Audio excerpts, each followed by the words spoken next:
every miner clocks in and out, but once a week he gets a docket showing how his pay is made up.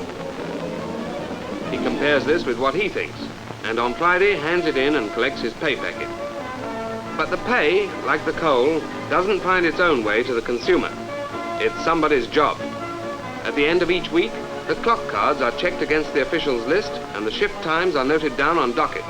At the office of number 6 area, East Midlands, there's as much mechanisation as there is at any up-to-date colliery. The feminine touch to the machines converts the times into wages and bonuses. The dockets are then taken to the card punching room.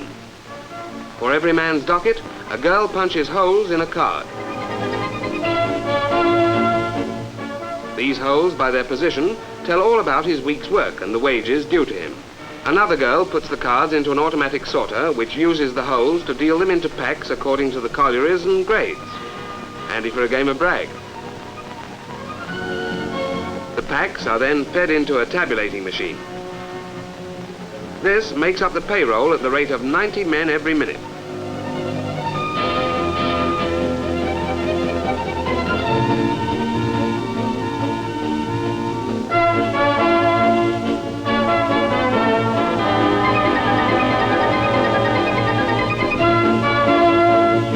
From these payrolls, the pay packets are made up. These machines don't only deal with wages, they also keep account of the output. For every truck of coal that leaves the colliery, a docket is written out by the weighman. Again, a card is punched. This time, the holes stand for quality, weight, and destination. These cards can be sorted to answer almost any query. Who bought, how much, of what, and how much of the pay doesn't go into the pay packet.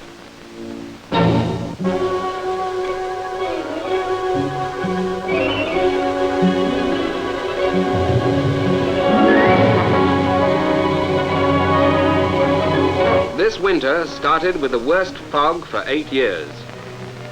Colliers were unable to unload their coal.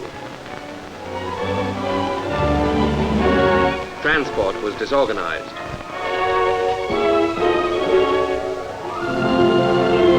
At the beginning of the year, we expected emergencies. Preparations were made for winter coal stocks. But coal is not yet used economically. Every year, the fires of Britain send up 2.5 million tons of smoke, equal to the waste of 10 million tons of coal. This smoke poisons the atmosphere.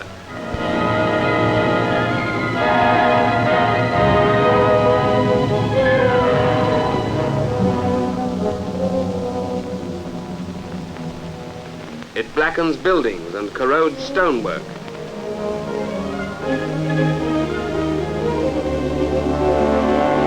What can be done about it?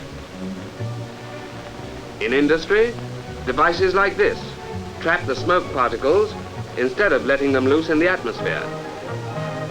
In the home, special stoves save coal as well as preventing smoke. Economic use of coal would not stop fog, but it would lessen its effect. And solving the problem of smoke would ease the burden on our coal supply. In the meantime, although there's so much waste, our stocks should see us through this winter.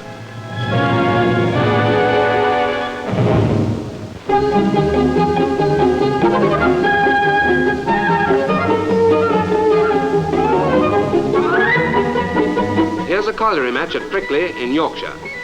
One man in the crowd has a special reason for being here. Joe Maguire is a talent scout for Rotherham United. He spots future players at matches like this one. That must be a spotted dog. Granger, Rotherham's outside right, came from Brickley Colliery, discovered by Joe Maguire. There are 22 working miners among the players in Rotherham's 3 teams, 8 of them in the first team.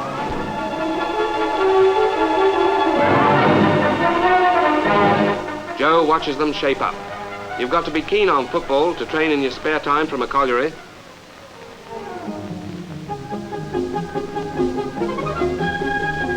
Today they're getting ready for the big match with York City. Top of the 3rd Division, Rotherham players have prospects. if they can use their heads. Mining Review put their shirts on Rotherham to win the York match and lost them. At York, a record crowd turned up, as well as Mining Review. Rotherham playing in the white shirts. The game started with Rotherham hard pressed by brilliant forward play from York.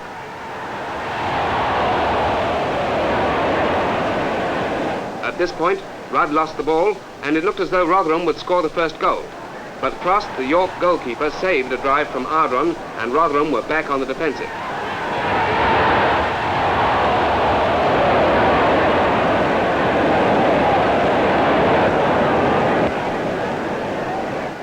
By half-time, Patrick scored York's first goal.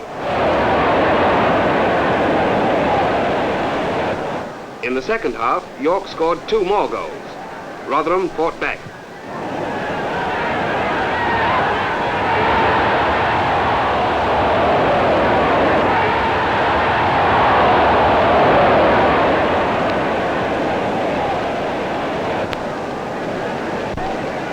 Ardron managed to score with a brilliant cross drive, but it was Rotherham's only goal.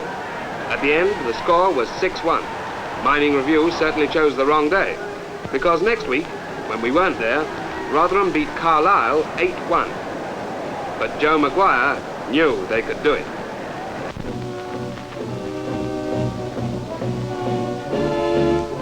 Reconstruction at Gedling Colliery in Nottinghamshire is 3 parts finished.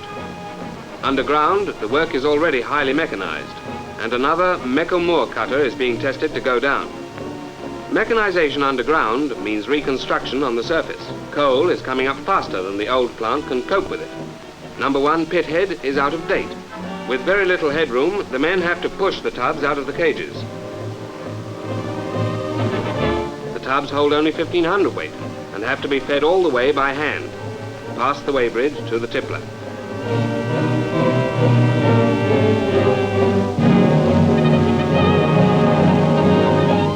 The coal is sorted from its dirt and into its different qualities in the usual way.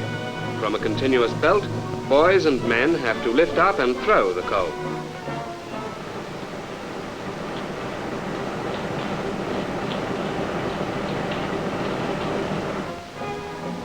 The top of number 2 pit has been completely modernised.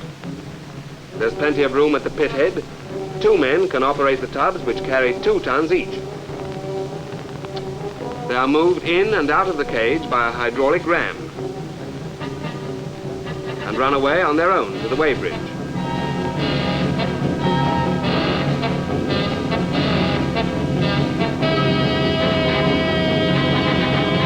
Here, 1 man records the weight and operates the tippler.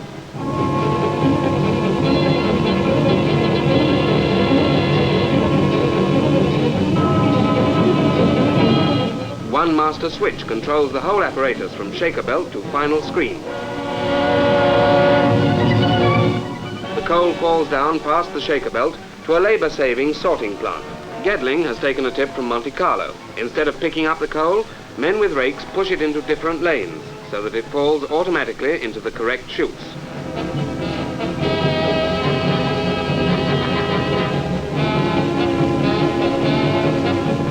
The old plant at number 1 shaft will be modernised next. And Gedling will be one of the new up-to-date collieries that are the only answer to the call for more coal.